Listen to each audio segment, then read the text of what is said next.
선교회 김내산 선교사입니다. 위기국제선교회는 그 이주민 선교 사역을 전문으로 하는 선교 단체입니다. 거기서 가장 중요한 사역 중에 하나가 MMTS라고 이주민 선교 훈련 학교라는 프로그램이 있어요. 14주 과정입니다. 여러분들 몇 주죠? 10주. 여러분들 과정보다 조금 기네요. 그 과정도 지금 행하고 있어요. 3월 초에 개강을 해서 지금 하고 있는데, 거기는 이주민 선교에 대해서만 14주 동안 다루게 됩니다. 근데 오늘은 여러분들 같은 경우는 이주민 선교를 오늘 한 번만 다루시게 되죠. 그래서 제가 이래저래 좀 걱정이 돼요. 이렇게 말씀드리고 싶은 거는 되게 많은데 한 강의로 그거를 다 정리를 해서 말씀드려야 되는 거, 그것도 조금 부담이 되고, 또 하나는 여러분들 훈련 프로그램의 지금 첫 번째 강의예요. 보통의 경우에는 이주민 선교를 중점으로 하는 강의가 아닌 경우에는 이주민 선교는 대개 훈련 뒷부분에 그냥 슬쩍 끼워넣기로 지나가고 말거든요. 근데 어떻게 전도사님께서 첫 번째 강의를 이주민 선교를 하셔가지고 제가 지금 걱정이 막 너무 많이 되는 거예요. 오늘 듣고서 이번 훈련 별로 마음에 안 드는데 하고서 다음부터 안 나오면 어떡해요? 그러실 겁니까? 아니에요. 예, 제가 만약에 못하면 다음 강의 더 잘하시는 분들이 오셔서 말씀하실 테니까 여러분들 기대를 가지고 오늘만 나오고 드랍시키는 그런 일은 전혀 없도록 좀 부탁을 드리겠습니다. 여기 오신 분들 중에 군산 토백이 계세요? 난 어렸을 때부터 여기서 태어나서 여기서 자라고 있다. 굉장히 많으시네요. 네, 됐습니다. 아버지 때부터, 부모님 때부터 여기서 살고 있다. 네, 조금 줄어들었고, 할아버지, 할머니 때부터 여기서 살았다. 예, 감사합니다. 서울이나 서울 주변에서 강의를 할 때 이런 질문을 하면은요, 처음부터 손드는 분이 별로 없어요. 그리고 부모님 때 그러면은 아예 없어버려요. 그러니까 전부 타지에서 이사를 하셔가지고 거기서 살고 계시는 그런 분들이 되게 많습니다. 그만큼 사람들이 이동을 많이 한다라는 얘기겠죠. 근데 그 이동이 우리나라 안에서 우리나라 사람들만 그렇게 이동을 많이 하시는 게 아니라 전 세계적으로, 전 세계적으로 엄청나게 이동을 하고 있어요. 어떤 통계에 의하면 한 2억 5천만 명, 전 세계 인구가 한 70억 정도 되는데 2억 5천만이 그렇게 이동을 해서 다른 나라에 가서 살고 있다, 그렇게 이야기를 합니다. 우리 주변에도 외국인들이 되게 많이 있죠. 여러분들도 군산에도 많이 있나요? 네. 이제 수도권 같은 경우는 전철을 타거나 버스를 타면 그냥 쉽게 들려요. 중국어도 들리고, 어느 나라 말인지 잘 모르겠는 그런 외국어도 들리고 막 그렇습니다.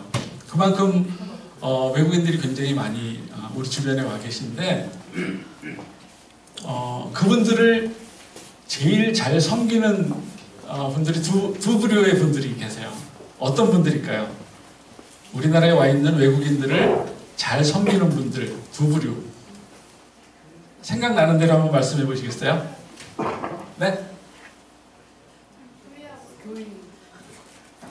교회하고 어디요? 네, 사기꾼들. 네, 하나는 되게 좀 이렇게 바람직한 대답이고 하나는 아닌데, 이제 말씀하셨으니까 한번 말씀드리면, 유학생들 같은 경우에 예를 들면 중국 유학생이나 일본 유학생들 이런 분들이 우리나라에 굉장히 많이 와서 공부를 하는데, 한국에 유학 간다 그러면 두 가지를 조심해라 그런데요. 하나는 예수 믿으라고 다가오는 사람들 조심해라. 네? 그리고 이제 지금 말씀하신 것처럼 사기꾼들 조심해라. 조심해야 될 사람 두 부류를 말씀을 하셨어요. 그런데 제가 말씀드리고 싶은 두 부류의 분들은 하나는 선한 분들이에요. 그러니까 이주민들의 인권이나 복지를 굉장히 중요하게 생각해서 그분들을 정말 마음을 다해서 도와주고 싶어 하시는 선한 분들. 크리스찬인지 아닌지는 잘 모르겠어요. 또 하나 이단. 네, 이단이 얼마나 그분들을 가까이 가서 돈도 주고 물질도 주고 얼마나 잘해주는지 몰라요. 그래서 그 외국인들 같은 경우는 이게 2단이다 3단이다 아니면 정통이다 이건 잘 몰라요. 그래서 그냥 자기네들한테 유리하게 잘해주니까 그냥 솔깃해서 그분들이 오래는 대로 그 교회 가서 예배도 드리고 그분들하고 교제도 하고 그럽니다. 그래서 저는 그 모습이 너무나 안타까운 거예요. 왜 하나님께서 보내주신 이주민들을 선한 사람들 그리고 이단들한테 빼앗기느냐 하는 거죠. 만약에 그리스도인들이 교회가 그분들을 잘 섬길 수 있다면 얼마나 좋을까 그런 생각을 하게 됩니다. 그런데 아직까지는 교회가 이주민들을 섬겨야 된다는 그런 생각을 잘 못하고요. 거기에 하나님께서 갖고 계신 어떤 뜻이 있는지 그거를 잘 생각을 잘 못하시는 것 같아요. 그래서 오늘 여러분들하고 이주민 선교라는 게 뭐고 하나님께서 그 이주민 선교에 어떤 뜻을 갖고 계시고 나는 그 이주민 선교에 어떻게 참여할 수 있는지 뭐 이런 것들 좀 같이 나눠보려고 합니다. 슬라이드를 제가 엄청나게 많이 준비를 해왔어요. 그런데 그거 다 하려고 준비해온 건 아니고 혹시 여러분들이 강의를 들으시면서 좀 더 알고 싶다 그러면 그냥 그거 자체가 자료가 돼서 여러분들께 이렇게 전달이 되면 좋겠다 하는 생각으로 그렇게 많이 준비를 했고 여러분들하고 다루는 거는 주로 이주민 선교를 해야 되는 하나님의 이유 그거를 중점적으로 해서 같이 생각을 해보려고 합니다. 여러분들 휴대폰 다 갖고 계시죠? 잠깐만 꺼내보시겠어요?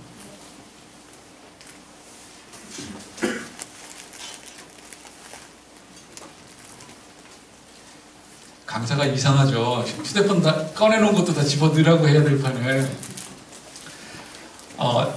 여러분들 휴대폰에 그 성경이 있습니까?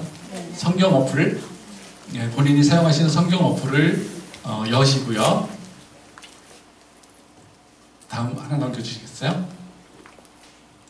네. 저기 숫자가 나와버렸네. 이방인, 나그네, 객, 거류민 뭐 이렇게 해서 외인까지 있는데 성경에서 이주민을 가리키는 표현들이 굉장히 다양하게 있어요. 이제 주로 우리가 사용하고 있는 성경에는 저런 표현들이 있는데 여러분들이 한번 검색을 해보셨으면 좋겠어요. 여러분들 갖고 계신 그 앱에서 저기 있는 것 중에 어느 거 하나를 딱 집어서 몇 번이나 나오는지 한번 해보세요. 뭐 나그네를 해도 좋고 거류민을 해도 좋고 이방인을 해도 좋고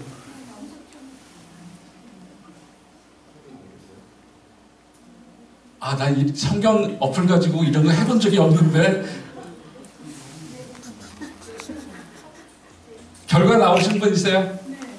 네, 뭐를 검색하셨습니까? 나그네 몇 번이나 나오죠? 네, 나그네 48번 되게 많이 나오네요. 그 다음에 혹시 거류민 해보신 분 계세요? 혹시 다른 거? 나는 뭐를 검색했더니 몇 번 나오더라? 네. 이방인 148건. 예, 148건. 또 한 번만 더. 예, 좋습니다. 숫자 한번 보여주시겠어요? 네. 이방인이 149, 나그네가 49, 뭐 이런 숫자가 나옵니다. 다 합치니까 313회 정도 돼요. 저거 제가 그냥 심심해서 한번 검색을 해본 거예요. 그런데 제가 오늘 다루게 될 그 이주민에 대한 표현이 꼭 이것만 있는 건 아니에요. 다른 표현들도 있어요.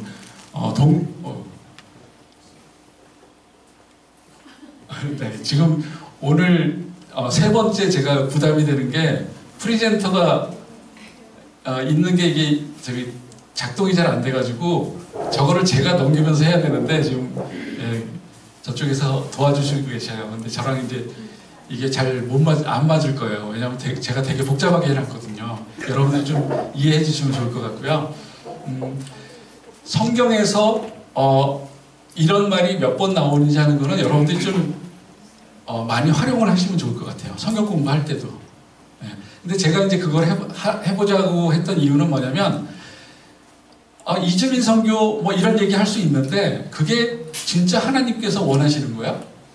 하나님께서 이주민 선교 하라고 그랬어? 성경에 얼마나 나와 있어? 이런 질문을 할 수 있을 거예요. 또 성경에는 그 이주민에 대해서 어떻게 이야기하고 있지? 네, 검색하는 방법이에요. 어떤 분이 가르쳐주지 않는 한 여러분들이 궁금하면 검색하는 거예요. 제가 검색을 해보십사 부탁을 드렸던 거는 여러분들이 생각하는 것보다 대단히 많이 이주민에 대해서 성경이 말씀하고 계시다는 거예요. 저기에 이방인이라고 되어 있는 거는 물론 다 이주민을 이야기하는 것은 아니지만 특별히 이스라엘 회중 안에 어떤 식으로든 관계가 있는 이방인들을 이야기를 하는 거거든요. 딴 나라에 저쪽에 그 멀리 있는 이방인들에 대해서는 별로 성경이 이야기하고 있질 않아요. 결국은 이 300번 이상 나온 이런 표현들이 우리가 지금 생각하고 있는 이주민을 가리키는 그런 표현이라고 이해를 하셔도 괜찮을 것 같아요. 그래서 여러분들께서 이제 제가 이제 몇 가지 성경이 말씀하고 있는 내용들을 좀 이렇게 소개를 드리겠지만 혹시 더 관심이 있으시면 이렇게 검색을 해서 성경이 진짜 구체적으로 뭐라고 하시는지 그걸 좀 찾아보실 수 있을 것 같아요. 네. 화면 넘길까요?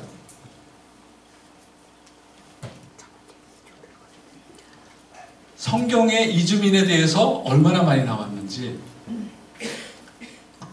잘 아는 분들이죠. 네, 저기 족장이라고 했지만 아브라함, 이삭, 야곱, 요셉, 또 네, 모세, 이스라엘 백성, 다윗왕 전부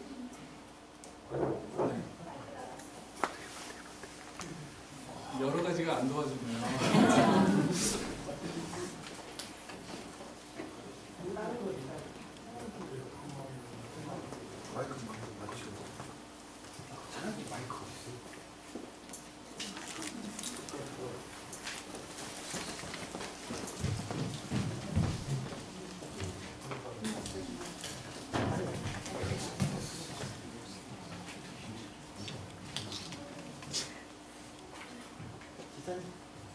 네모난 거 갈아줘주세요.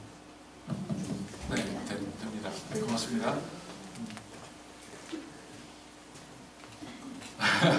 네, 여러분들이 잘 알고 있는 믿음의 조상 아브라함부터 족장들 네 사람, 또 모세, 이스라엘 백성들, 이스라엘 백성이 출애굽했을 때뿐만 아니라 바벨론의 포로로 갔다가 다시 돌아오는 일, 전부 다 이주와 관련된 일들이죠. 네, 저기서 그냥 한 자리에 그냥 가만히 살고 있었던 사람들이 없어요. 성경에 등장하는 사람들은 전부 다 이주민이었다 생각하셔도 좋을 것 같아요. 네, 아브라함이 제일 처음에 본토 친척 아비의 집을 떠나게 되죠. 네, 그때부터 이주가 시작이 됐어요. 아니, 성경 보면 처음에 에덴 동산에서 아담과 하와가 범죄한 다음에 에덴 동산에서 쫓겨나요. 제일 첫 번째 이주예요. 그 다음에 홍수 사태 이후에 바벨탑을 쌓죠. 사람들이 이제 우리는 절대로 흩어질 수 없어. 그리고 바벨탑을 높이 쌓아요. 물론 하나님께 대해서 대적하는 그런 거지만 또 하나 하나님께 대적하는 우리가 생각 못했던 하나님께 대한 대적이 있는데 그건 뭐냐면 한 군데 모여 있는 거예요. 흩어지지 않는 거예요. 하나님께서는 땅을 정복하라. 네, 그런 명령을 하셔서 그 얘기 다시 말하면 흩어지는 게 널리 퍼져서 하나님의 나라를 확장하는 게 하나님께서 원하시는 것이었는데 이 바벨탑을 쌓는 사람들은 그렇게 하지 않은 거예요. 안 흩어지려고 했었어요. 그러니까 성경에 나와 있는 이런 사람들, 저기 다윗은 왜 있을까요? 다윗의 족보를 제가 살짝 표현해 놨는데 저기 빨간 색깔로 써 있는 게 다른 족속이 이방인이에요. 히브리 족속이 아니라 이방인이에요. 다윗은 다문화 가정 자녀였어요. 네, 증조 할머니가 룻, 고조 할머니가 라합. 예. 우리가 이스라엘 사람들이 가장 중요하게 생각했던 인물 다윗 왕이 다문화 가정 자녀였던 거예요. 이런 거 보면 성경에 굉장히 많은 이주민들에 대한 이야기가 있다는 걸 알 수가 있고요. 맨 밑에 예수님은 왜 있을까요?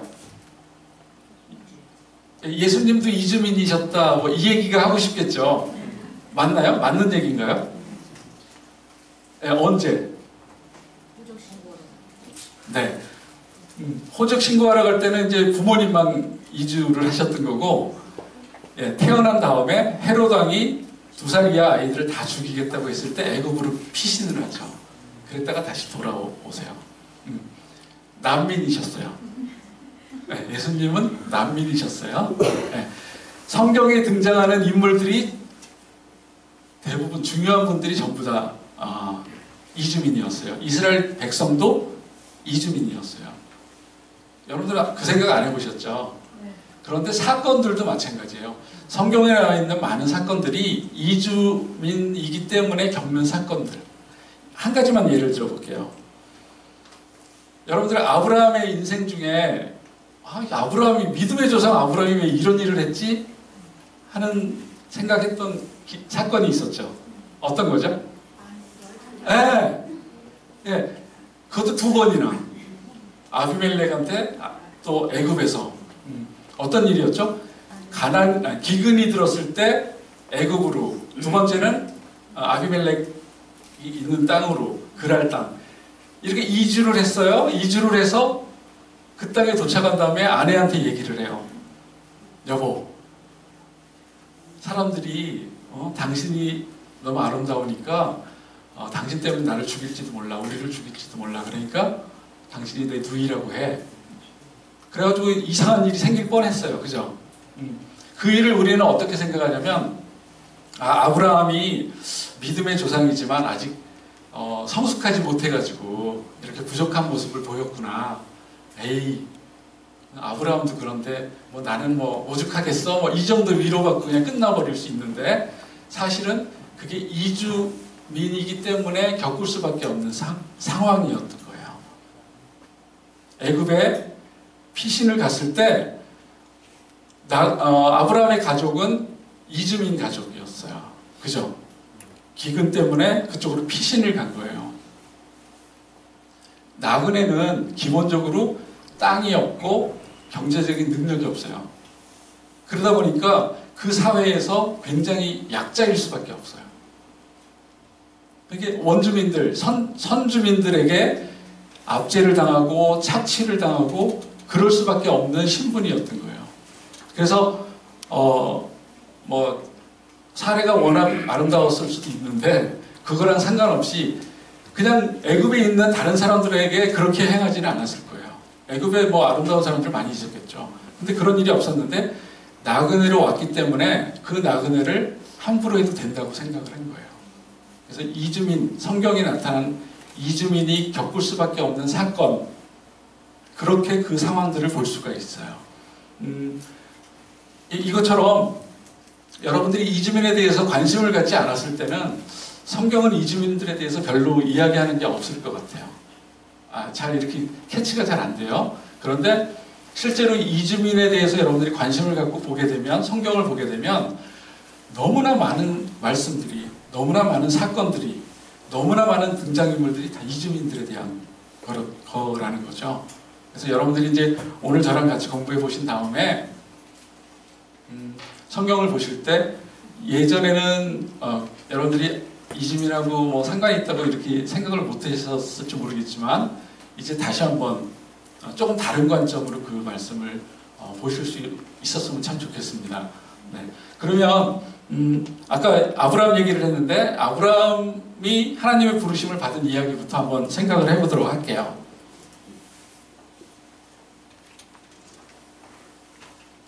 이것도 원래는 한꺼번에 다 보여드리는 게 아니고 하나씩 보여드리려고 했던 건데, 네, 그냥 한 방에 다 보시는 걸로. 네. 여러분들 이 창세기 12장 1절부터 3절 말씀은 너무나 잘 아시는 말씀이에요. 무슨 말씀이죠? 하나님께서 아브라함을 부르신 사건이죠. 거기에 네 가지 언약이 있어요. 하나님께서 아브라함에게 이렇게 하겠다, 해주겠다 하고 네 가지 약속을 하시는데, 첫째, 어떤 약속 있죠? 땅. 그 다음에 자손, 그 다음에 보호하시겠다고 약속하셨어요. 명시적으로 보호라는 말은 안 했지만, 너를 저주하는 자를 내가 저주하고 너를 축복하는 자를 내가 축복하겠다. 그거는 다시 말하면 하나님께서 보호하시겠다는 거죠. 그리고 네 번째, 너를 복의 통로로 삼으시겠다. 예전에는 제가 어렸을 때 이 본문 가지고 설교를 들으면, 하나님께서 아브라함에게 땅을 주시겠다, 자손을 주시겠다, 그리고 복을 주시겠다고 약속을 하셨다 하고 지나갔어요. 그런데 언제부턴가 이게 복을 주시겠다는 말씀이 아니라 아브라함을 복의 통로로 삼으시겠다 하는 말씀이라는 것을 이제 캐치하기 시작했어요. 그래서 많은 나눔들이 있고, 어떤 목사님이 설교하셔도 지금은 그렇게 설교를 하세요. 네, 맞습니다. 아브라함은 복의 통로로 부르심을 받은 거였어요. 그래서 선교에 대해서 강의하고 교육하는 그 많은 프로그램에서 이 말씀을 굉장히 중요하게 다룹니다. 그런데 창세기 18장 19절을 보면 구체적으로 아브라함을 왜 부르셨는지 하나님께서 말씀하시는데, 그것은 뭐냐면 하나님의 도를 지켜 의와 공도를 행하게 하려고 라고 이야기를 해요.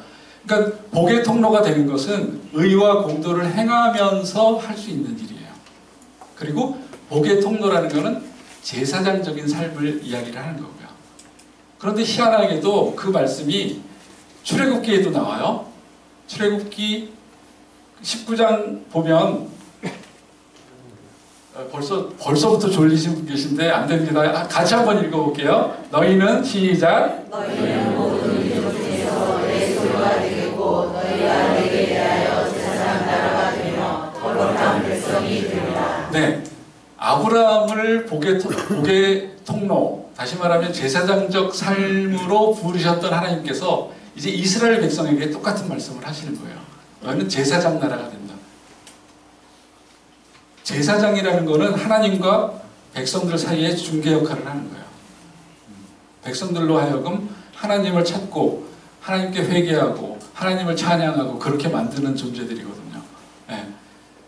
그리고 또 신약 성경에 넘어오면 베드로전서 2장에 또 비슷한 말씀이 있어요. 너무나 비슷한 말씀. 한번 읽어볼까요? 너희는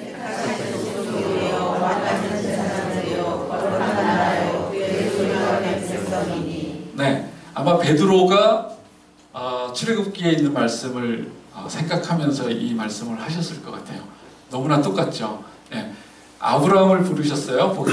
제사장적 삶으로 이스라엘 백성을 부르셨어요. 그 다음에 모든 그리스도인, 예수님을 믿는 그리스도인들이 또 똑같은 제사장적 삶으로 부르심을 받아요.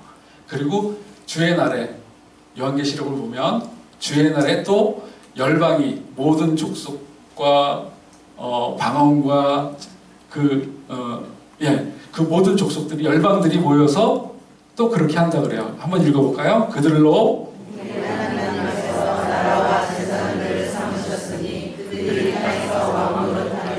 네, 이거는 이주민 선교뿐만 아니라 선교에 대한 하나님의 이유예요. 하나님께서 아브라함을 부르시고 이스라엘 백성을 선택하시고 또 우리를 그리스도인들, 모든 그리스도인들을 부르신 이유, 복의 통로, 제사장적인 삶을 살도록 하시기 위함이라는 거죠. 네, 이게 제가 여러분들께 소개해드리고 싶은 이주민 선교에 대한 하나님의 첫 번째 이유입니다. 두 번째 이유 한번 볼까요? 여러분들 고엘이라는 제도 들어보셨어요? 기업 물을 자. 어디서 들어보셨죠? 기업 물을 자. 룻기. 네, 룻기에서 보아스가 룻을 만나고요. 이제 룻을 아내로 맞이하기 전에 해결해야 될 게 하나 있었어요. 뭐냐면 이스라엘에는 그 고엘 제도라는 게 있었어요. 뭐냐면 저기에 있는 것처럼 죄를 지면 대신 속량해주고 또는 몸이 종이 되면 그걸 대가를 치르고서 자유롭게 해주고 뭐 예를 들면 어떤 누군가가 해를 끼쳤으면 그걸 대신 갚아주고 또 심지어는 대를 이어주는 일까지 해주는 게 바로 고엘 제도, 기업 물을 자라는 제도예요. 이거는 뭐냐면 하나님께서 이스라엘 백성들을 사랑하셔서 기업을 주셨어요. 다시 말해 땅을 주셨어요. 그리고 지파를 형성해서 친족들이 저런 역할을 하도록 해주신 거예요. 그래서 이스라엘 백성들은 가족 중에 누가 저런 일들을 당하면 다른 가족이, 가까운 가족이 이 고엘 제도에 의해서 기업 물을 자의 역할을 해줘요. 그게 기업 물을 자예요. 그런데 기업 물을 자가 없는 사람들이 있어요. 누구냐면 고아와 과부 그리고 나그네. 네, 땅이 없고 기업 물을 자, 다시 말하면 가까운 친족이 돼서 내 저런 상황들을 해결해 줄 수 있는 그런 사람이 없는 사람들이 있어요. 그런데 하나님께서 고아와 과부와 나그네 이런 분들의 고엘이 되주시겠다고 하세요. 하나님께서 직접 고아와 과부와 나그네들의 고엘이 되주시는 거예요. 기업 물을 자가 되주시는 거예요. 그래서 그들의 고통과 아픔을 신원하시는 거예요. 그들이 해를 입으면 갚아주시고요. 그들이 죄를 지면 대속해주고요. 땅의 대금을 대납해주고 몸값을 속량해주고 대를 이을 수 있도록 그렇게 해주신다는 거죠.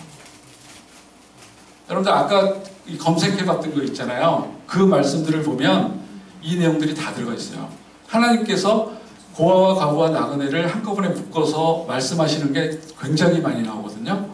네. 그런데 하나님이 뭐라 그러시냐면 나그네를 압제하지 말라. 나그네를 사랑하라. 나그네를 압제하면 내가 가만히 안 둘 거야. 그런 말씀들이 계속해서 있어요. 물론 나그네와 고아와 과부 같이 말씀하실 때가 굉장히 많이 있고요. 왜 그러냐면 하나님께서 그들의 고엘이시기 때문이에요. 여러분들 주님 큰 영광 받으소서 이런 찬양 있죠. 네. 무슨 뜻이에요 그게? 영광 여러분들이 이렇게 갖고 있다가 주님 큰 영광 받으소서 하고 이렇게 올려드리는 건가요? 여러분들이 뭐 이렇게 드릴 게 있어요? 하나님께? 그래서 그게 하나님의 영광이 될 수 있는 그런 일들이 있을까요? 없어요. 하나님께서 영광 받으시는 거는 내가 뭐를 어떻게 해서가 아니에요. 내가 뭐를 갖고 있는 거를 하나님께 드려서 그렇게 할 수 있는 게 아니에요. 그러면 어떤 걸까요? 하나님께 영광을 돌린다는 게 어떤 의미일까요? 제가 저도 잘 모르기 때문에 원어를 이야기하는 거 되게 싫어하긴 한데 오늘만 원어를 하나 쓰겠습니다. 용서해 주시기 바랍니다. 영광이 헬라어로 독사예요. 독사. 그런데 그건 명사고 동사는 도케오라는 표현을 쓰는데 도케오는 희한하게도 어떤 뜻이 있냐면 생각하다, 뭐뭐로 간주하다, 뭐뭐로 여기다 이런 뜻이 있어요. 영광하고 생각하고 뭐뭐로 여기는 게 관계가 있다는 얘기죠. 네. 이게 무슨 얘기냐면 아까 어떤 성도님이 여기 앉아 계셨어요. 그리고 이 테이블이 제가 보기에는 그 앞에 이렇게 딱 놓였어요. 그래서 제가 저 뒤에서 딱 보면서 담임 목사님이 오늘 오셨나? 네, 그렇게 생각을 했습니다. 그래서 저 뒤에 계신 분한테 저분이 누구십니까? 하고 여쭤봤어요. 그랬더니 어떤 그냥 집사님이시라고. 그래서 그러신가 보다. 그랬어요. 근데 그분이 이제 나중에 저한테 오셔서 같이 인사를 나누기도 했는데, 네, 그냥 성도님이셨어요. 근데 제가 딱 보기에는 담임 목사님 같이 보였어요. 왜냐면 다 뒤에 앉아 계시는데 그분만 요 앞에 딱 앉아 계셨고 이 테이블이 거기 딱 있었어요. 다시 말하면 딱 그 형국이 모양이 담임 목사님에 어울리는 그런 상황이었던 거예요. 실제로 담임 목사님이 만약에 오셨으면 그렇게 앉아 계셨을 거예요. 그죠? 여기 중간에 앉아 계시지는 않을 거예요. 왜 그러냐면 담임 목사님은 담임 목사님의 걸맞는 그런 어떤 위치가 있어요. 네. 우리나라 대통령이면 대통령에 걸맞는 어떤 위치가 있어요. 그래서 이름도 있어요. 대통령, 담임 목사님 이렇게 불러드리는 이름이 있고 또 그 이름에 신분에 걸맞는 그런 상황들을 해드려야 되는 거예요. 그게 영광입니다. 그러니까 하나님이 어떤 분이신지 우리가 그 하나님의 이름을 불러드리는 거예요. 뭐 하나님의 이름 어떤 거 알고 계세요? 네? 엘샤다이. 예. 네, 뭐 야훼도 있고 엘샤다이, 뭐 여호와 이레, 여호와 라파, 뭐 굉장히 많은 이름이 있죠. 우리가 알기 쉬운 이름으로 사랑의 하나님, 은혜의 하나님, 뭐 이런 이름도 있어요. 만군의 여호와, 뭐 이렇게 하기도 하고. 그런 이름들 중에 제가 선교 훈련을 받으면서 딱 들었던, 그래서 너무나 인상 깊었던 이름이 하나 있었는데 뭐냐면 선교하시는 하나님. 하나님이 우리가 하나님을 위해서 선교하는 게 아니라 하나님이 선교하신대요. 저는 그 명제가 너무나 놀랍고 아주 충격적이었어요. 그런데 하나님께서는 열방을 복주시기를 원하세요. 그리고 열방을 통해서 영광 받으시기를 원하세요. 그래서 하나님께서는 하나님의 말씀을 통해서 또 성경에 나와 있는 많은 사건들이 그런 하나님을 증거하고 있어요. 뿐만 아니라 실제로 우리 인간 역사 속에서도 하나님께서 그렇게 역사를 해오셨어요. 열방이 복을 받기를 원하시고 열방을 통해서 영광 받기를 원하시는 그런 하나님. 그러면 선교하시는 하나님이라는 그 명제, 그 이름에 걸맞는 대우를 해드리는 게 하나님께 영광 돌리는 거라는 거죠. 그러면 선교하시는 하나님 이름을 불러드리고요. 생각하고요. 선교하시는 하나님이셔. 그걸 인정하고요. 선포하고 찬양하고 전하고 그 다음에 가장 중요한 거 제가 여러분께 오늘 강조하고 싶은 게 뭐냐면 순종하고 행하는 거예요. 네, 여러분들이 여기서 선교훈련 받으시는 이유가 뭐냐면 뭔가 지식을 배우려고 하는 게 아니에요. 여러분들이 선교하시는 하나님이라는 명제를 생각하시지 않으셨더라도 여러분들 머릿속에는 그거 비슷한 게 들어있는 거예요. 이미. 그래서 하나님께 내가 어떻게 해드려야 될까? 내가 내 삶에서 선교를 살아가고 순종해야겠다. 그러면 어떻게 해야 되지? 일단 훈련 받고 봐. 그래서 오신 거예요. 맞죠? 네. 여러분들이 선교하시는 하나님께 영광 돌리는 방법이 뭐냐면 바로 그거라는 거예요. 하나님은 선교하시는 하나님이시구나. 그 이름을 불러드리고 인정하고 그렇게 생각하고 선포하고 전하고 여러분들이 그 선교의 삶을 사는 거예요. 그게 하나님께 영광 돌리는 거예요. 제가 갖고 있는 뭐가 있어서 좋은 게 있어서 그거를 이렇게 올려드리는 게 아니라는 거죠. 그런데 고엘의 하나님이래요. 다시 말하면 고아와 과부와 나그네의 하나님이래요. 오늘은 이주민에 대해서 이야기하는 거니까 나그네의 하나님이라는 명제를 한번 생각을 해볼까요? 그럼 어떻게 해야 되죠? 나그네 하나님, 나그네의 하나님, 여러분들이 그 이름을 불러드리세요. 생각하세요. 하나님은 나그네의 하나님이시구나. 나그네의 고엘이 되시는 하나님이시구나. 고엘이 무슨 뜻이지? 저런 역할들을 해주시는 거야. 그들의 아픔과 고통을 신원하셔. 그거를 인정하고 선포하고 전파하고 또 그 다음에 뭐 하라고요? 그렇게 사셔야 돼요. 그렇게 나그네의 고일이 되주셔야 돼요. 나그네의 아픔을 여러분들이 공감하시고 그들의 아픔을 신원해 주셔야 돼요. 그게 나그네의 고엘이신 하나님께 영광을 돌리는 일이 됩니다. 그게 제가 여러분들께 말씀드리고 싶은 두 번째 이주민 선교를 해야 되는 이유예요. 하나님이 어떤 분이신가 거기에 걸맞게 영광을 올려드리는 길, 그게 이주민 선교라는 거죠. 그 다음에 세 번째 이유 한번 보겠습니다. 제가 제일 좋아하는 성경 중에 한 부분이에요. 레위기 19장. 거룩장이라고 하기도 해요. 왜냐하면 19장 2절에 너희는 거룩하라. 여호와 하나님 내가 거룩하기 때문이다. 이런 말씀이 있어요. 19장 내용 전체가 어떤 게 거룩인지를 설명을 해주고 있는데 우리가 보통 거룩이라고 이야기를 하면 어떤 걸 생각을 하세요? 예배 잘 드리고 기도 많이 하고 말씀 가까이 하고 하는 그런 어떤 종교적인 그런 것들을 생각을 하기가 쉬워요. 맞습니다. 그거 다 거룩의 어떤 한 부분들이에요. 그런데 레위기 19장에 보면 더 많은 지면을 다른 거에 대해서 소개를 해요. 예를 들면 농사 짓는 사람은 이렇게 해라. 과수 농사 짓는 사람 이렇게 해라. 상거래하는 사람들은 이렇게 해라. 사람을 고용해서 사용하는 사람들은 이렇게 해라. 재판하는 사람들은 이렇게 해라. 하는 말씀들이 레위기 19장에 가득해요.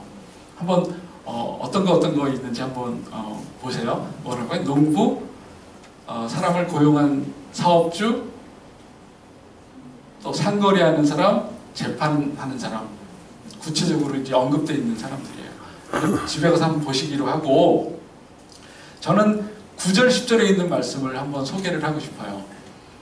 농부들한테 뭐라 그러시냐면 추수할 때 밭이 있으면 다 싸그리 수확하지 말고 모퉁이에 남겨놓으래요. 들어보셨죠? 네. 얼마만큼 남겨놔야 될까요? 이스라엘 사람들은 그거 가지고도 또 설왕설래만 말이 많았더라고요. 뭐 얼마만큼 남겨놔야 된다, 뭐 이런 것들이 이제 뭐 이렇게 전통적으로 랍비들이 이야기하는 것들이 있기는 해요. 근데 그게 중요한 게 아니고 남겨놓으라고 그러셨어요. 왜? 누구를 위해서? 고아와 과부와 나그네들을 위해서, 가난한 사람들을 위해서 남겨놓으라고 그러셨어요. 과수원의 나무도 마찬가지예요. 과일도 마찬가지. 다 수확하지 말라고 하세요. 그리고 수확한 거를 가지고 이동을 해요. 옮겨요. 그러면 이삭이 뚝 떨어지죠. 그거 죽지 말래요. 네, 그런 말씀이 있어요. 근데 신명기에 보니까 이삭이 떨어지거든 죽지 말라가 아니라 묻이 떨어지거든 죽지 말라는 그런 표현이 있어요. 묻이 뭔지 아세요? 네? 아니요. 저거는 묻이 저게 아니라 묻은 뭐냐면 저희 단위예요. 곡식 단. 한 다발. 한 단이에요. 그러면 이삭 떨어졌을 때 죽지 말라고 하는 거랑 한 단이 떨어졌을 때 죽지 말라고 하는 건 같은 명령이 아니에요. 그죠? 이삭 떨어진 거는 에이 까짓 거 못 본 채 그냥 갈 수 있어요. 근데 무더기가 하나가 툭 떨어졌어요. 아 저거 어떡하지? 주워가야 되나? 아니야, 하나님이 저거 주워가지 말라 그랬어.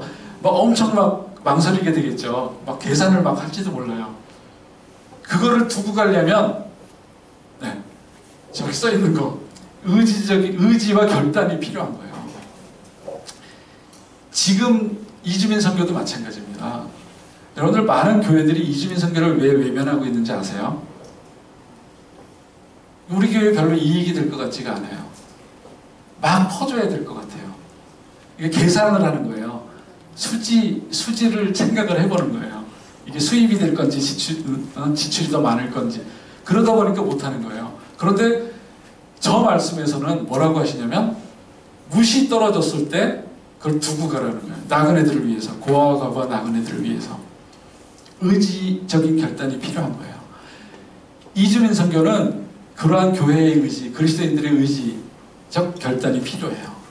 여러분들이 그런 생각을 좀 해보실 수 있으면 참 좋을 것 같아요. 그 다음에 뒤에 보면 내 이웃을 억압하지 말고 자기같이 사랑해라 하는 말씀이 있어요. 그런데 33절, 34절 보면 그 똑같은 표현을 거류민에 대해서, 나그네에 대해서 이야기를 해요. 33절, 34절 한번 읽어볼까요? 시작. 거름이 너희 땅에 거주하여 함께 있거든 너희는 그를 학대하지 말고 너희와 함께 있는 거름이를 너희 중에서 나은 자같이 여기며 자기같이 사랑하라. 너희도 애굽 땅에서 거름이 되었음이니라. 나는 너희의 하나님 여호와이다. 네. 이웃을 사랑하라, 이웃을 자기같이 사랑하라. 뭐 많이 들어본 얘기예요.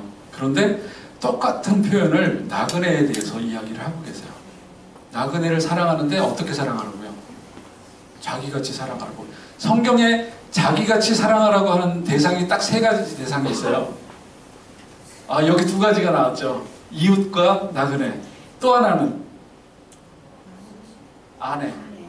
아내를 자기 자신처럼 사랑해라 그랬어요. 아, 그럼 남편은 사랑 안 해도 되는 거죠? 아내를 그렇게 사랑하라는 말씀은 남편도 그렇게 사랑하라는 말씀이겠죠. 자기 자신처럼 사랑하라고 하시는 그런 말씀이 그렇게 세 군데 있어요. 그 중에 하나, 나그네를 그렇게 사랑하래요. 그냥 사랑하라가 아니라 자기 자신같이 사랑하라 하는 명령을 하고 계세요. 그런데 보면은 이유가 있어요. 파란 색깔, 너희도 애굽 땅에서 거르민이 되었었느니라. 애굽에서 노예 생활했잖아요. 너희도 나그네였잖아. 그러니까 나그네들을 사랑해라. 그 말씀이세요. 아, 그러면 너희도 나그네였잖아. 아, 맞아. 우리도 나그네였어. 그냥 그 정도일까요? 저 말씀을 들으면 이스라엘 백성들은 어떤 생각을 했을까요? 나그네였을 때, 자기네들이 나그네였을 때 어땠는지를 생각할 거예요. 애굽에서 노예로 살아갔던 그 나그네 시절을 생각을 했을 거예요. 아, 먹지 못하고 날마다 일해야 되는, 허리를 한번 제대로 피지도 못하고 지푸라기도 안 주고 벽돌을 만들려고 하고 했던 그것들이 생각났을지 모르겠어요. 이 말씀은 그냥 좋은 말씀이 아니에요. 너희도 나그네였지 않냐, 그러니까 나그네들 사랑해라. 이게 그냥 가벼운 말씀이 아니에요. 이스라엘 백성들이 저 말씀을 들었을 때 생각하는 거는 그걸 거고, 그런 생각 가운데 이 거류민들을 바라보는 생각은 전혀 다를 거예요. 어떻게 사랑해야 되는지를 그들이 더 진지하게 생각을 했을 것 같아요. 게다가 나는 너희의 하나님 여호와니라. 성경에 보면 이 표현 많죠. 나는 너희 하나님 여호와니라. 아, 맞아. 이스라엘 백성들의 하나님이 여호와시지. 그거를 알려주려고 한 게 아니고요. 이 말씀을 하는, 이 명령을 하는 내가 누군지 알아? 나 너희 하나님 여호와야. 그러니까 반드시 지켜야 돼. 그 말씀이에요. 앞으로 성경에서 이 표현이 있는 거 보면 그 앞에 있는 거를 반드시 해야 되는 거구나. 정말 엄미한 말씀이구나. 그렇게 받으시면 좋을 것 같아요. 하나님의 명령이에요. 이주민 선교는. 그게 하나님의 이유, 이주민 선교에 대한 하나님의 이유 세 번째입니다. 네 번째 한번 볼까요?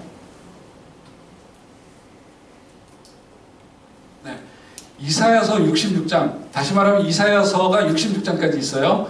맨 결론 부분에 저 말씀이 있어요. 원래 이 네모 돼 있는 거는 나중에 나와야 되거든요. 근데 지금 그게 안 돼요. 혹시 전사님 요거 없앨 수 있어요? 네. 요 네모로 돼 있는 거.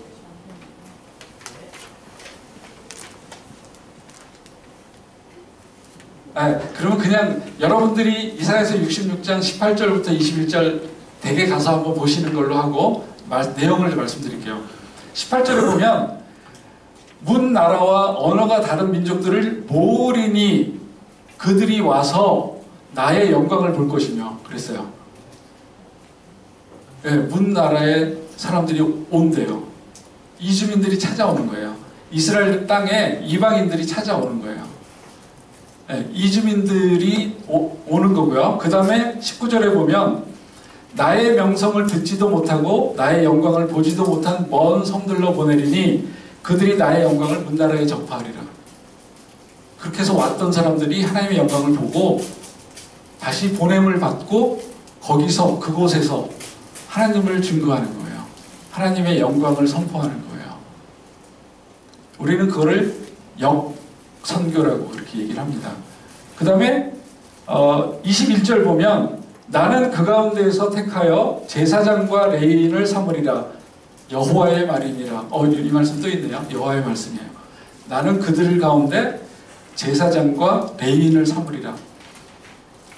여러분들 왜 이주민 선교를 해야 되는지 잘 생각하셔야 돼요. 우리가 잘 살고 그분들이 못 사는 나라에서 왔으니까 불쌍해서 우리가 도와주는 거 아니에요. 근데 많은 교회가, 많은 그리스도인들이 그렇게 생각하고 이주민들을 도와요. 그렇게 도우시면 안 돼요. 왜냐하면 그건 성경의 원리가 아니에요. 예전에 어떤 교회에서 굉장히 큰 교회고 이주민 사역을 되게 열심히 하는 교회예요. 거기에 어떤 권사님이 계셨어요. 이 권사님은 그 교회에 나와서 같이 예배드리는 이주민들을 너무나 사랑하셨어요. 그래서 어머니처럼 그 친구들을 잘 돌봐주시고 필요한 것도 공급해주시고 그렇게 대해주셨어요.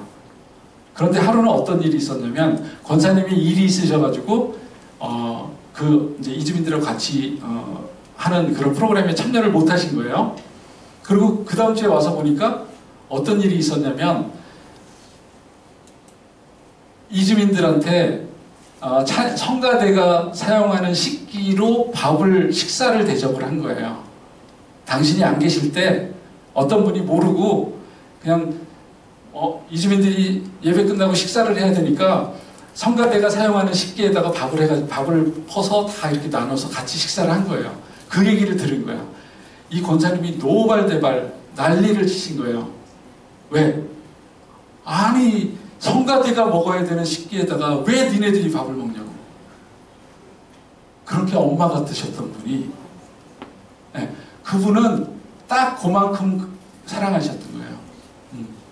그래서 그분들을 그거 먹었던 거 그분들을 위한 식기로 하고 성가대 식기 따로 사셨대요.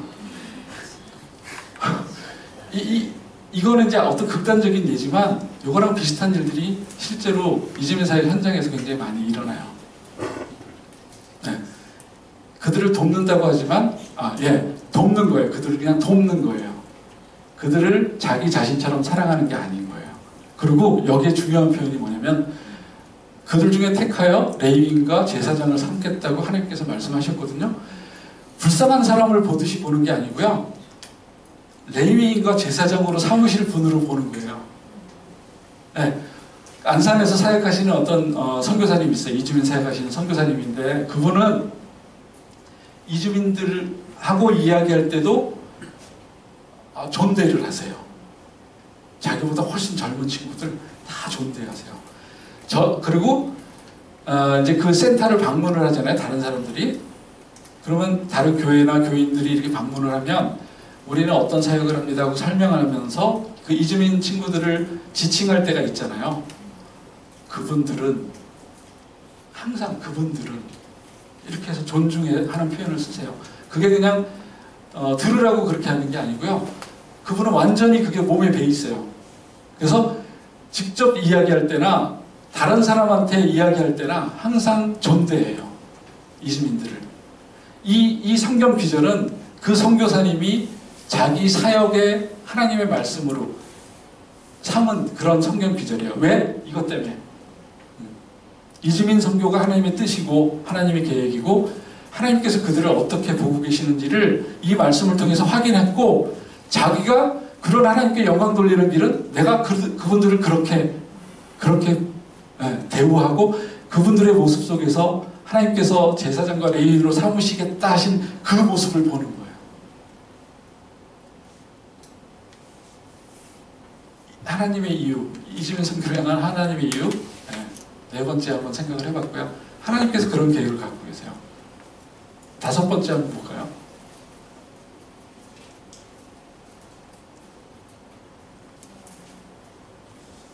네. 이것도 그냥 한꺼번에 다 보여져 버렸어요. 네. 하나님의 형상으로 지음받은 분들이에요. 이스라엘 백성들이 이방인들을 보면서 어떻게 생각했을까요? 우리는 선민이야. 우리는 하나님의 백성이 하나님의 선택을 받은 선민이고 율법을 주셨고 또 절기를 주셨고 실제로 하나님께서 그렇게 인도해 오셨어. 우리 하나님으로. 이방인들을 바라보면서는 쟤네는 아니야 이렇게 생각했을지 모르겠어요. 그런데 이방인들은 하나님이 안 만드셨나요? 아니면 이방인들은 하나님께서 뭐 다른 걸로 만드셨나요? 뭐 지푸라기로 만드셨든지 그러셨나요? 네. 하나님의 형상대로 사람을 지으실 때 이방인들도 똑같이 그렇게 지음을 받은 아담에게서 나온 자손이에요.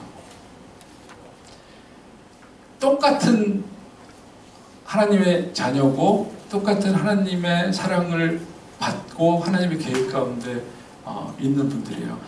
이스라엘 백성은 다만 선택된 분들로서 제사장 역할을 해서 그분들이 하나님의 백성이 될 수 있도록 하나님의 복을 받고 하나님을 찬양하는 사람들이 될 수 있도록 하기 위한 사람들일 뿐이에요. 오늘날 그리스도인들도 이 이스라엘 백성들이 하나님의 선민이라고 어깨 힘 딱 주고 그런 모습 비슷한 모습을 하고 있어요. 그래서 나는 그리스도인이야. 나는 예수님 믿어. 예수님께서 나를 위해서 십자가를 지셨고 부활하셨고 그걸 믿어. 나의 개인의 구주셔. 안 믿는 사람 바라볼 때 그분들은 불쌍한 사람들이고 그렇게 바라봐요. 또는 무슬림들 바라볼 때 이슬람교를 믿는 무슬림을 바라볼 때 하나님 마치 그들이 하나님의 형상대로 지음받지 않은 사람들 보듯이 해요. 하나님의 형상대로 지음받은 분들이에요. 예수님께서 십자가 지셨을 때 그분들을 빼놓고 용서하시기 위해서 십자가 지신 게 아니에요. 다 포함해서 십자가를 지셨잖아요. 왜 우리가 그분들을 제껴놔요? 무슨 권리로? 무슨 자격으로? 틀린 거예요. 그분들이 너무 완악해서 예수님을 안 받아들이면 그건 그분들의 몫이에요. 그렇지만 우리가 그분들을 제껴놓을 수는 없어요. 예멘 난민들이 왔을 때 많은 사람들이 그분들이 무슬림이라는 이유 때문에 우리나라에 와서는 안 된다. 우리가 받아줄 수는 없다. 이렇게 해서 배척을 했어요. 많은 분들이 크리스찬들이에요. 크리스찬들이 목소리가 제일 컸어요. 그분들 내쫓아라. 받아들이면 안 된다. 난민법을 엄격하게 제한하는 난민들이 못 들어오게 하도록 그렇게 고쳐라.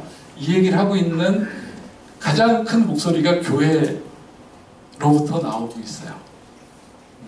그러나 그러니까 여러분들 잘 들으시대요. 저 선교사는 무슬림 편인가 보다 뭐 이런 게 아니라 이건 성경에 있는 말씀이고 우리가 다 인정하는 거 아니에요?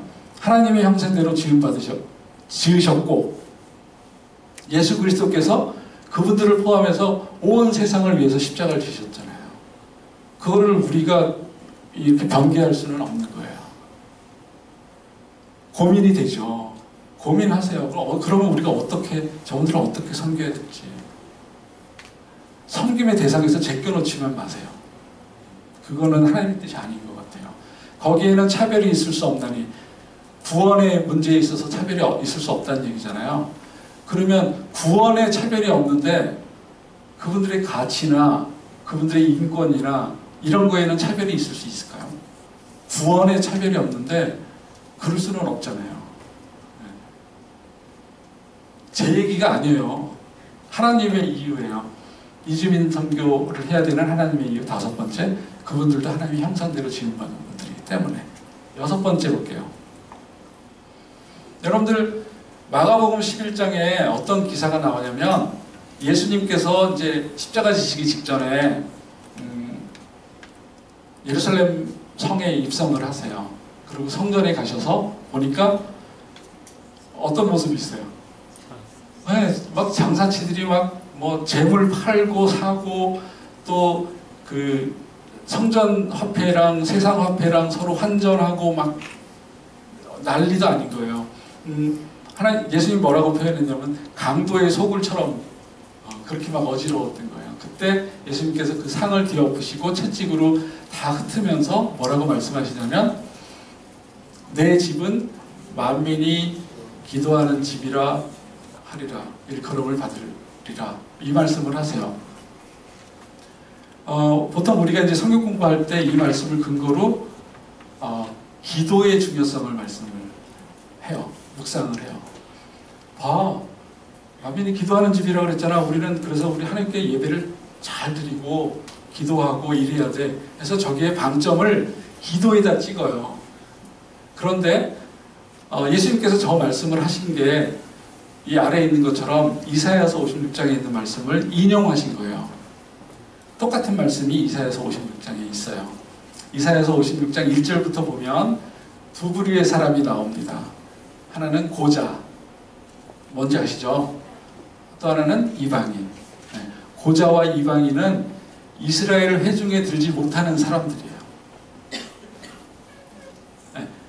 문제가 있는 사람들로 분류된 신분들이에요. 고자와 이방인. 그런데 이사야 선지자를 통해서 하나님께서 뭐라고 하시냐면 그들도 나를 하나님을 사랑하고 안식일을 지키고 하면 그러면 내가 그들을 회중에 드리고 그 성전에 드리고 그들로 하여금 기뻐하게 한다. 그렇게 말씀을 하세요. 내가 곧 그들을 나의 성산으로 인도하여 기도하는 내 집에서 그들을 기쁘게 할 것이며 그들의 번제와 희생을 나의 제단에서 기꺼이 받게 되리니 왜? 이는 내 집은 만민이 기도하는 집이라 일컬음이 될 것이기 때문이다. 이사야서 말씀은 이 말씀 중에 어디에 방점이 있는 말씀이죠?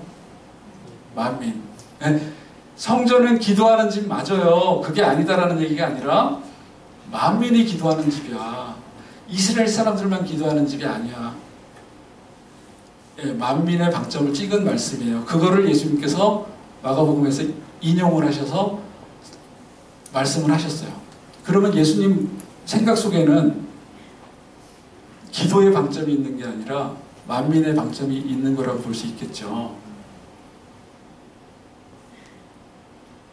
네. 그런데 저 사건이 있었던 자리가 어떤 자리인지 아세요? 네? 성전. 성전의 어느 부분? 네, 이방인의 뜰이에요. 다음 화면을 볼까요? 이게 그때 당시에 성전이에요. 헤롯 성전인데 이렇게 이방인의 뜰이 있고 저 이방인의 뜰에서 그런 일들이 있었어요. 이방인의 뜰이라는 거는 이방인들이 와서 예배드리는 곳이에요.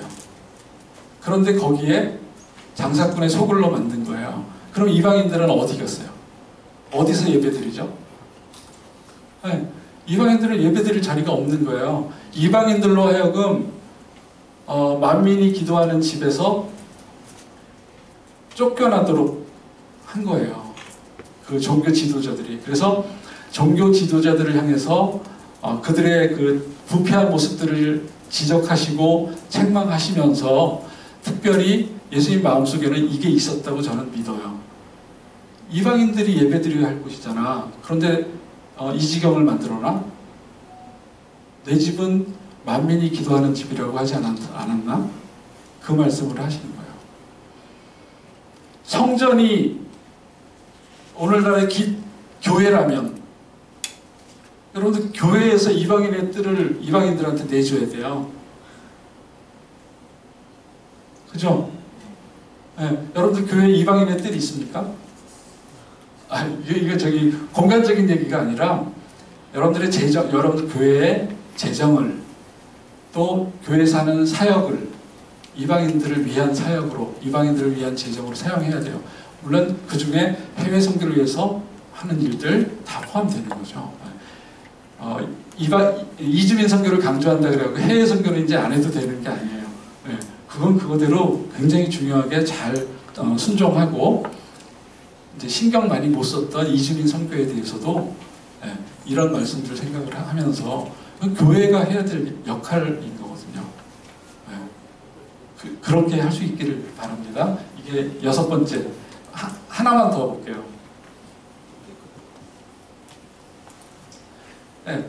예수님께서 그렇게 말씀을 하셨고요. 예수님께서 모범을 보이셨어요.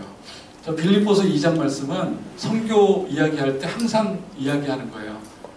저거를 뭐라고 하냐면 성육신적 선교, 성육신적 사역 이렇게 얘기를 해요.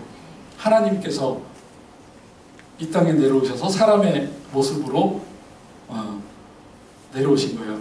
이거를 겸손을 이야기하는 거로 뭐 설교가 되거나 공부를 하거나 하기도 해요. 그런데 저는 아무리 생각해도 이건 겸손에 대한 얘기가 아니에요.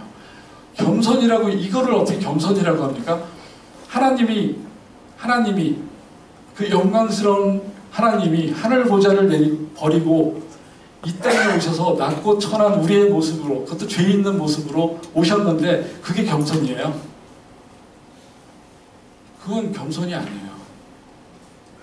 겸손이라는 말에 담을 수 있는 게 아니에요. 너무나 엄청난 거예요. 예수님께서 그렇게 하셨어요. 무엇을 위해서? 그들을 사람들을 구원하시기 위해서, 우리를 구원하시기 위해서. 그러면 우리가 이주민들을 하나님 앞으로 인도하기 위해서, 그들이 구원받도록 하기 위해서 우리가 성육적인 사역을 해야 되는 거죠. 마치 예수님께서 하늘 보좌 버리고 이 땅에 오신 것처럼 우리도 그냥 내가 조금 뭐 그분들보다 조금 더 나은 위치에 있다면 그거 버리고 그냥 그분들하고 똑같이 그렇게 그분들하고 섬기고 복음 전하고 그러는 거예요. 마태복음 7장 12절을 뭐라 그러죠? 저 귀절을 일컫는 표현이 있죠. 이건 주일학교 애들은 그냥 총알같이 나올 텐데. 황금률. 저 말씀, 마태복음 7장 12절 말씀은 황금률이라 그래요. 하나님의 그 계율들 중에, 계명들 중에 황금같이 가장 귀한 것이다라고 해서 저 말씀을 해요. 어떤 율법사가 율법학자가 와서 예수님한테 그래요. 어떤 계명이 가장 큰 계명입니까? 예수님 뭐라고 그러셨죠?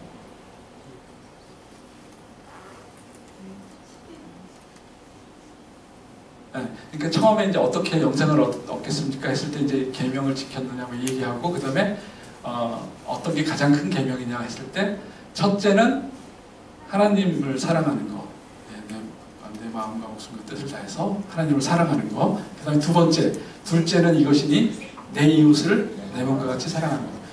그러니까 가장 큰 계명을 물어봤는데 하나님 사랑과 이웃 사랑을 대답을 했어요. 가장 큰 거는 한 개예요, 두 개예요? 근데 두 개를 말씀하셨어요. 이건 두 개가 아닌 거예요. 하나인 거예요. 하나님을 사랑하는 거는 이웃 사랑하는 거로 증거가 돼요. 표현이 돼요. 만약에 나는 하나님은 사랑하는데 이웃은 사랑 못해.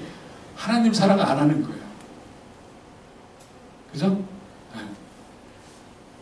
그 하나님 사랑과 이웃 사랑이 예수 그리스도께서 말씀하시길 가장 큰 계명이라고 하셨는데, 그것은 이 황금률에 담겨 있는 말씀이라고 이해할 수 있어요.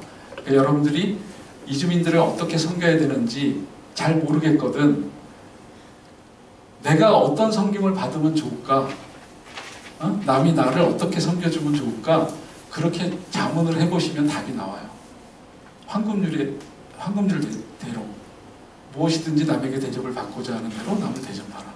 그게 하나님 사랑, 이웃 사랑을 순종하는 그런 방법이에요. 마태복음 25장에 있는 말씀, 여러분, 저 말씀은 예수님께서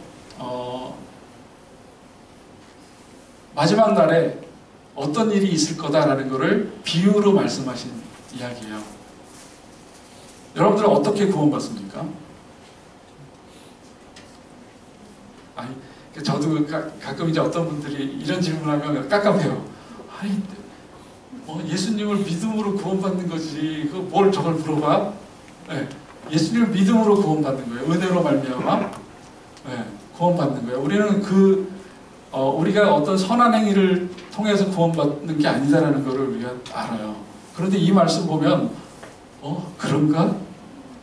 네, 그런 생각이 들어요. 왜? 여기는 믿음이라는 얘기가 하나도 안 나와요. 뭐라고 그러냐면 이건 마치 선한 행위를 해야지 구원받는 것처럼 해석이 될 정도로 오른편에 있을 사람, 왼편에 있을 사람 이야기하는데 뭐를 했느냐 가지고 이야기를 하시는 거예요. 예수님이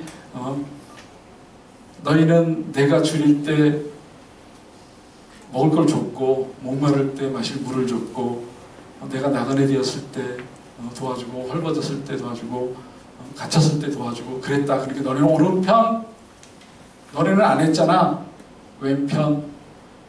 이거 쉬운 말 성경을 제가 인용을 했는데 여기 보면 다 내가 배고플 때, 내가 목말랐을 때, 내가 나그네 되었을 때, 내가 헐벗었을 때, 내가 병들었을 때와 감옥에 갇혔을 때 내가 누구예요? 예수님이. 그러니까 누군가가 헐벗었을 때, 굶주리고 있을 때, 목마를 때, 나그네 되었을 때 그거는 어떤 사람이 그렇게 된 게 아니라 예수님이 그렇게 된 거라는 말씀이신 거예요. 그래서 그들을 어떻게 대했는지가 오른편, 왼편 가를 때 기준이 된다는 말씀이에요. 저 선교사는 또 행위구원론 얘기하라고 했다. 아니요, 저 행위구원론 그런 거 얘기하는 게 아니라 우리가 나그네를 어떻게 대해야 되는지를 예수님께서 이렇게 말씀을 하신 거를 여러분들께 소개를 드리는 거예요. 이주민 선교를 해야 될 하나님의 이유, 제가 소개하는 마지막 이유는 예수님께서 모범을 보이셨고 우리에게 명령을 하셨기 때문이에요. 다시 한번 정리를 해볼까요? 이주민 선교를 향한 하나님의 이유, 그게 하나님의 뜻이에요. 열방을 이주민들을 포함해서 우리만이 아니라 열방을 복주시기 원하시고 그들로부터 영광을 받으시기를 원하시는. 그 다음에 두 번째, 하나님이 그런 분이세요. 나그네들의 고엘이 되시는 하나님. 그 하나님께 영광 돌리는 방법은 우리가 그들의 고엘이 되주는 거예요. 나그네를 사랑하라. 자기 자신처럼 사랑해라. 그게 하나님의 명령이에요. 너네도 나그네였잖아. 만약에 우리가 이주민들을 제대로 섬기지 않으면 나그네 주제에 나그네들을 모른 채 하는 거예요. 하나님의 계획이에요. 그들을 레위인과 제사장으로 세우시려는 게 하나님의 뜻이에요. 하나님의 형상대로 지음받았어요. 예수님께서 그들을 포함해서 온 세상을 구원하시기 위해서 십자가를 지셨어요. 우리가 그들을 제외시키면 안 돼요. 교회가 그런 곳이에요. 교회에 이방인의 뜰을 이방인들에게 내줄 수 있었으면 좋겠어요. 예수님께서 그렇게 하셨어요. 우리는 사람들이 그렇게 수많은 사람들이 이동하는 것에서 하나님의 계획이 있다는 걸 생각을 해요. 그래서 저희 위디국제선교회 그 대표 선교사님은 그걸 어떻게 표현을 하냐면 하나님의 모략이다 이렇게 표현을 하세요. 모략이라는 표현은 사실 좋은 의미는 아니에요. 그런데 그렇게 그러니까 하나님이 아주 특별한 계획이 있는 거예요. 사람들의 이동을 통해서 하나님께서 하나님 나라를 확장해 가시려는 그런 특별한 계획이 있는 거를 하나님의 모략이다 이렇게 표현을 하시는 거예요. 강조하시는 거죠. 뒤에 또 많이 있긴 한데 다 다루지는 못할 것 같아요. 한번 넘겨볼까요? 많은 사람들이 이동을 해요. 가장 큰 이유가 뭘까요? 돈 때문에. 돈 내지는 보다 나은 삶. 대부분 그래요. 그런데 그렇지 않은 사람이 있어요. 이 중에 어떤 걸까요? 네. 안전과 생존을 위해서 저분들은 비자발적으로 이주하는 사람들이에요. 난민들, 대표적인 분들이 난민들, 탈북자들, 그리고 인신매매 희생자들. 저분들은 돈 때문에 이주한 게 아니에요. 보다 나은 삶을 위해서 이주한 게 아니에요. 비자발적으로 나는 원하지 않아. 나는 고향을 떠나고 싶은 생각이 없어. 그런데 그럴 수밖에 없는 그런 사람이에요. 다음 페이지 볼까요? 요거까지만 하면 제가 한 10분 늦게 시작했으니까 10분 늦게 끝나면 되죠. 네. 제가 9시에 끝나도록 하겠습니다. 한 10분 정도 남았어요. 이주민을 분류를 해요. 어떻게 분류를 하냐면 저기 대상이라고 있잖아요. 다문화 가정. 거기는 이제 결혼 이주 여성들, 물론 남성도 있습니다. 그 다음에 그 가정에 태어난 아이들, 2세들, 그걸 다문화 가정, 뭐 이렇게 표현할 수 있고요. 또 이제 탈북자들, 탈북민들, 그리고 난민들. 이건 난민 얘기는 이따가 조금 말씀드릴게요. 왜냐하면 이슈가 됐던 거기 때문에 여러분들한테 조금만 더 설명을 할게요. 인정 난민, 난민으로 인정받은 사람들. 그 사람들은 여기서 우리나라 국민처럼 살게 돼요. 혹시 마음 불편하신 분들 계세요? 왜 그러지? 그러면 안 되는데 이따 한번 봅시다. 그런 분들은 여기서 우리 국민들처럼 사셔야 되는 분들이에요. 그래서 정주 이주민 이렇게 이야기를 합니다. 이분들은 교회가 어떻게 되어야 되냐면 성도 중에 한 분으로 되어야 돼요. 목회의 대상인 거예요. 선교의 대상이 아니라 목회의 대상. 우리나라 사람 전도해가지고 교회 오게 해서 양육하고 섬기고 막 그러는 것처럼 목회의 대상이에요. 그런데 유학생이나 근로자들 그리고 난민이 인정 난민이 아닌 분들, 그분들은 언젠가 떠나야 돼요. 그런 분들은 목회의 대상이라기보다는 선교의 대상이고요. 그래서 그분들을 잘 섬겨주고 또 복음을 전하고 하는 일들. 그래서 예수님 돌아갈 때 예수님 가지고 돌아갈 수 있게 그렇게 해야 돼요. 그래서 요새는 저렇게 정주 이주민이냐 비정주 이주민이냐에 따라서 그 섬김을 어떻게 하는지가 좀 달라집니다. 그래서 뭐 이쪽에 신앙적으로 그렇고요. 이쪽에 보면 한번 읽어볼까요? 친구 되기부터 시작. 친구 되기 시험 상가란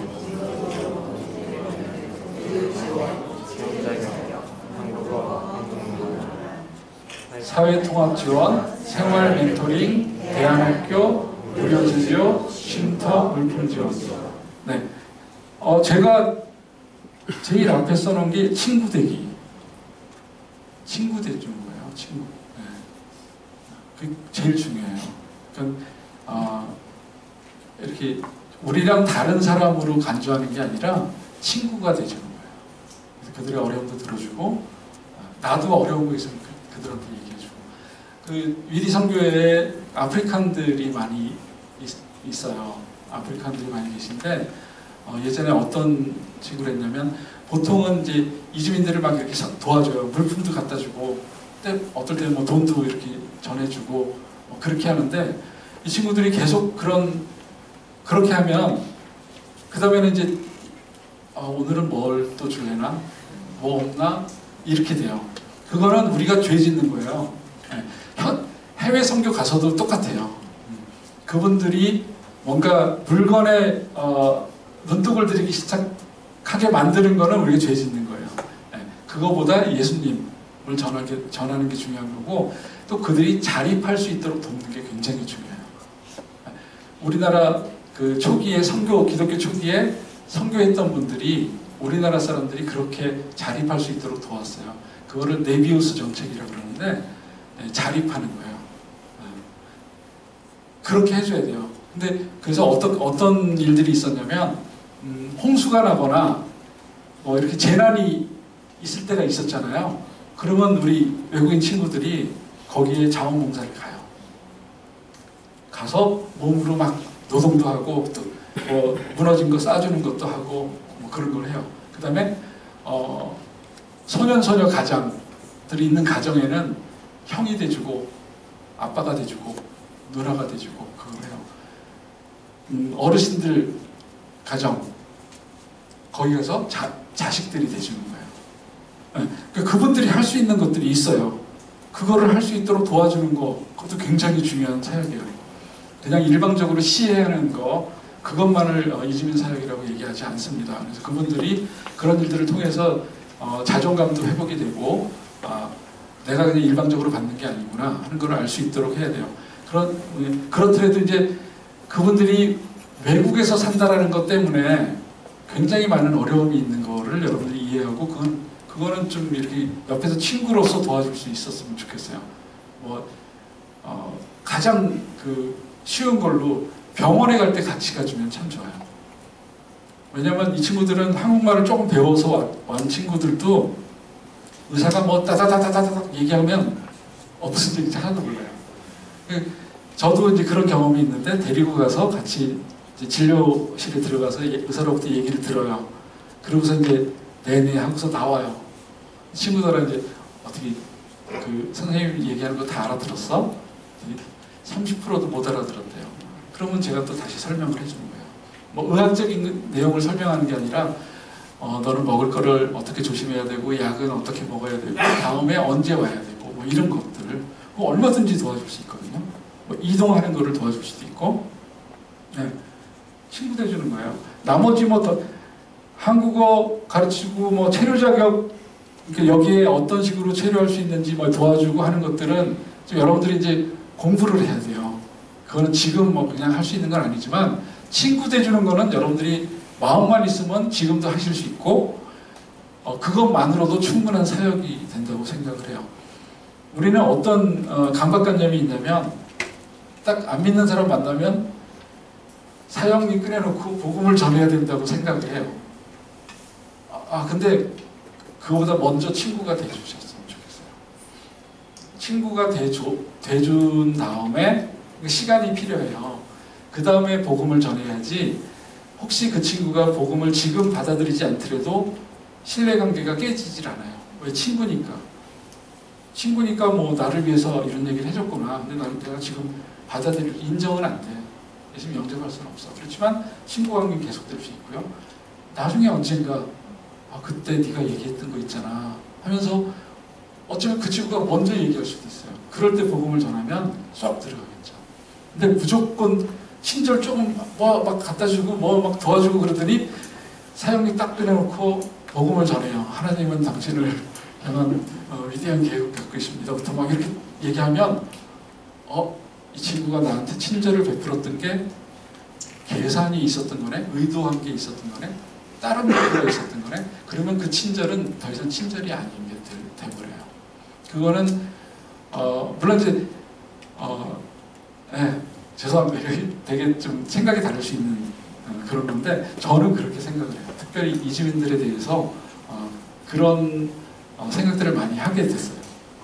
한번 이거 뒤에 좀 넘겨주시겠어요? 네, 넘겨주시고 앞에 지금 우리나라에 합법적으로 체류하고 있는 사람이 237만 명이에요. 작년 말 현재. 물론 그 중에 한 67만 명, 68만 명은 단기 체류자, 3개월 안에 가는 사람들인데 237만 명. 그 다음에 불법 체류자라고 하는 미등록 체류자. 요새는 불법 체류자라고 안 해요. 그러니까 불법 체류자라고 하는 게 여러분들이 들었던 게 뭐냐면 그러니까 여기에 체류할 수 있는 기간을 넘어서 체류하고 있는 사람들인 거예요. 뭐 칼 갖고 다니고 뭐 총 갖고 다니고 이런 사람들이 아니라 조금 더 길게 체류하고 있는 사람들이에요. 35만 명. 그래서 합치면은 270만 명이 넘죠. 네, 그 정도 인원이고요. 난민 얘기는 뒤에 조금만 더 할게요. 좀 넘어가면 아니요, 이 앞에 거. 모든 외국인은 체류 자격과 체류 기간의 범위 내에서 대한민국에 있을 수 있어요. 다시 말하면 외국인들은 이 중에 어떤 비자를 갖고 있어요. 여러분들이 알고 있는 외국인 노동자 그러면 여기 E9이에요. 비전문 취업이라고 되어 있는 거. 유학생 그러면 D2, D4예요. 그 다음에 뭐 난민 그러면 G1이에요. 동포, 조선족, 고려인 와서 일하시는 분들 방문 취업 H2 뭐 이런 식으로 저런 체류 목적이 있고요. 그 다음에 체류 기간이 있어요. 언제까지 체류할 수 있다. 그래서 그 기간이 넘으면 연장을 해야 되고요. 저 목적 외에 다른 일을 하고 있으면 안 돼요. 특별히 취업활동, 돈 버는 일을 하는 거는 저 중에 어떤 거는 취업활동을 할 수 있고 어떤 건 할 수 없고가 결정이 돼 있어요. 그래서 그거를 안 하면 불법 취업이라고 얘기를 해요. 네. 그러니까 우리가 이주민들을 도와주는데 이주민들은 한국에 어떤 상태로 있냐면 법에서 정하고 있는 제한된 신분으로 있게 돼요. 그러면 그 내용을 우리가 이해를 못하면 그분들에게 그런 면은 도와줄 수가 없죠. 네, 그래서 여러분들이 이제 나중에 이주민 사역을 하게 되면 이런 거 공부하셔야 돼요. 그때 다시 불러주시면 제가 와서 이제 좀 자세하게 또 말씀드릴게요. 좀 넘어갈까요? 쭉쭉 넘어갈게요. 죄송합니다. 요 앞에 하나 더 앞에. 그 아까 E9 외국인 노동자들 얘기했잖아요. 고용허가제라는 제도에 의해서 와 있는데 송출 국가 한번 보세요. 왼쪽에 필리핀부터 라오스까지 16개 나라가 있는데 여러분들 저렇게 일하는 거 목적으로 일하는 것만 그러니까 비전문 취업만 목적으로 우리나라에 올 수 있는 나라는 저 16개 나라밖에 없어요. 아프리칸들도 있던데 그분들은 이걸로 온 게 아니고요. 뭐 난민으로 왔다가 일을 하게 되거나 뭐 그런 거예요. 아니면 뭐 그러니까 일하면 안 되는데 일을 하거나 뭐 이런 거예요.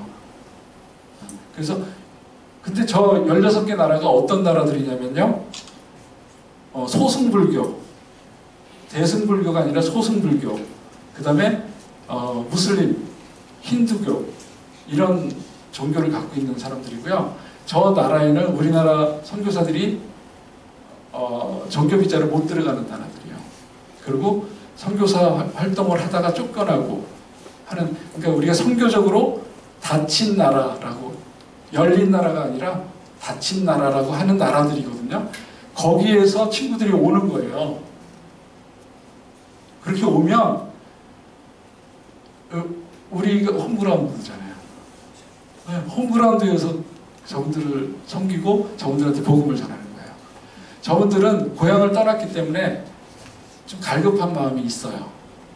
마음가짐이 고향에서 막 되게 막 독실하게 자기네 종교를 지켰던 사람들도 마음이 약간 풀어져요. 그래서 무슬림들이 술도 안 먹고 그러던 사람들이 우리나라 오면 막 술 먹고 놀러 다니고 막 그러거든요. 우리가 갑이에요. 우리나라에서는. 그러니까 선교사님들이 저 나라에 가서 몇 년 동안 사역을 해도 한 명 정도 할까 말까 한데 그분들이 우리한테 오는 거예요. 얼마나 좋습니까? 그분들을 공략하는 거예요. 근데 자기를 사랑하듯이 사랑하면서 복음을 전하는 거예요. 뒤로 쭉 넘어가서 약속한 시간 넘었지만 난민에 대해서만 말씀드릴게요. 조금 쭉 넘어가 주시겠어요? 네. 난민에 대해서는 유엔이 정한 게 있어요. 난민 협약이라는 게 있고요. 의정서라는 게 있어요. 난민 인정 요건이라는 거 있잖아요. 저 5가지 조건에 맞는 사람들만 난민이에요. 우리 6.25 때 피난민 다 난민이잖아요. 외국에서 들어온 사람들이 다 난민이 아니에요. 그들은 아직 난민이 아니에요. 이걸로 인정이 돼야지 난민이에요. 자기 나라 밖에 있어야 되고요. 인종, 종교, 국적, 특정 사회 집단, 정치 이런 사유로 박해를 받을 우려가 있거나 박해를 받았다라는 증거가 있을 때 그리고 그럼에도 불구하고 자기네 나라에서 보호를 받지 못할 때 난민으로 인정이 돼요. 그러면 예멘에서 온 사람들도 저거를 만족시키지 않으면 난민이 안 되는 거고 저거를 만족시키면 난민이 되는 거예요. 근데 우리나라는 1994년부터 신청한 사람이 거의 5만 명 정도가 신청을 했고요. 심사가 끝난 사람이 2만 3천 명 정도가 돼요. 그 중에서 난민인 이런 조건을 만족시키니까 당신은 난민이요 하고 인정받은 사람이 936명밖에 안 돼요. 그리고 인도적 체류는 뭐냐면 이 조건을 만족시키진 못해. 그렇지만 인도적으로 볼 때 당신은 우리나라에서 보호를 해줘야 될 필요가 있어. 그렇지만 당신 나라에서 그 문제가 되고 있는 것들이 해결이 되면 당신은 돌아가야 돼. 그래서 조건부로 여기 체류할 수 있도록 해준 분들이 인도적 체류. 그게 1988명. 그러니까 인정하고 인도적 체류 합쳐봐야 3,000명이 안 돼요.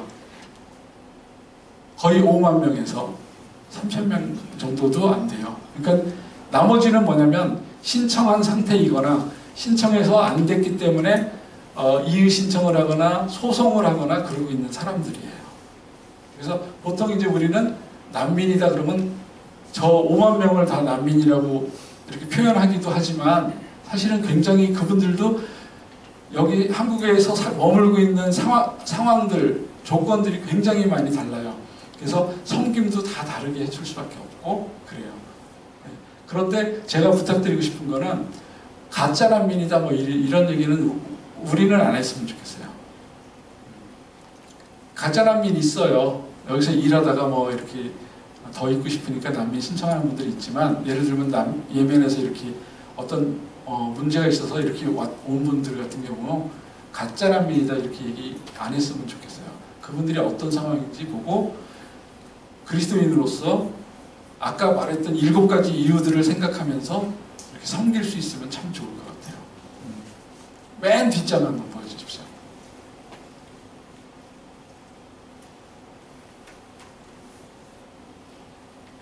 네, 아니 앞에요. 네, 여러분들 대위임령 잘 아시죠? 지상명령 마태복음 28장 19절 20절 말씀. 이 말씀은 선교의 이유가 되는 말씀이에요.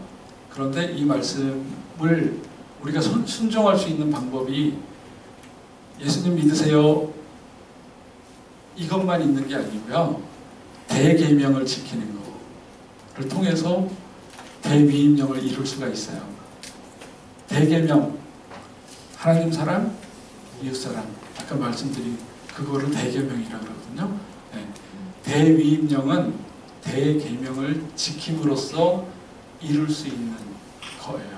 그래서 여러분들이 대계명은 뒤로 제껴놓은 상태에서 대위임령만 순종하고 성취할 수 있는 길이 있다고 생각하지 않았으면 좋겠어요.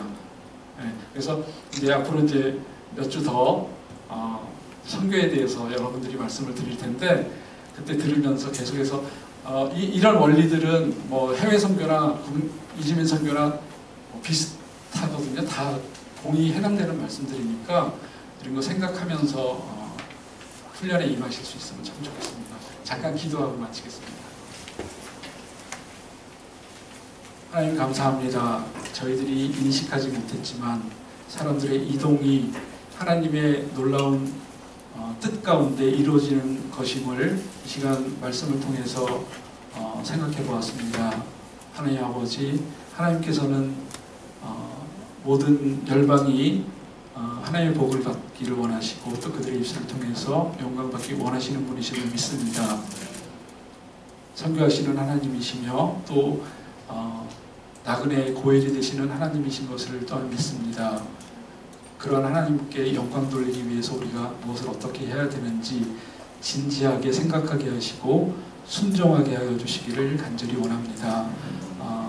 10주간의 훈련이 하나님께서 열방을 향한 어떤 뜻을 갖고 계신지를 발견할 수 있는 좋은 시간들이 될 수 있도록 주께서 도와주시고 저희가 정말 저희들이 서 있는 그곳에서 그 선교에 순종하고 선교를 실천하기 위해서 저희들의 시간과 자원과 모든 것들을 하나님께 온전히 드리는 저희가 될 수 있도록 인도하여 주시옵소서.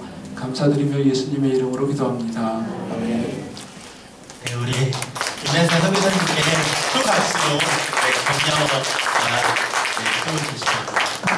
격려와 저희는 일주일에 이 1시간 20분의 강의를 듣는 거여서 다소 뭐 이렇게 좀 길지 않을까라고 생각할 수도 있는데요.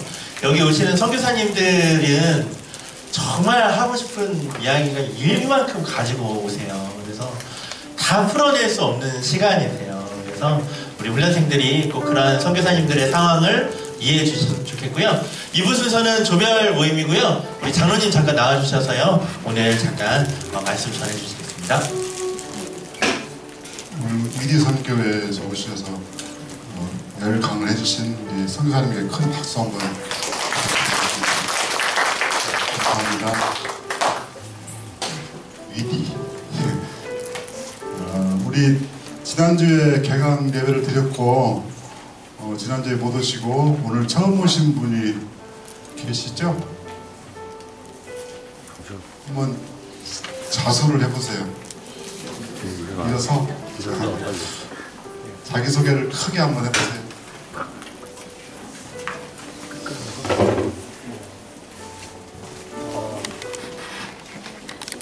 마이크 드려요? 네. 타조인 강지원이라고 합니다. 강지원 씨, 큰 박수 부탁드리고요. 그 옆에 있어. 반갑습니다. 고연숙이라고 합니다. 몇 줄이에요? 예? 사조요. 사죠? 네. 네, 그 다음에 또 예. 안녕하세요. 시선자금사입니다. 잘 부탁드립니다. 네. 그리고 지금 출석부에 체크 안 하신 분 혹시 계세요? 오신 분 중에서?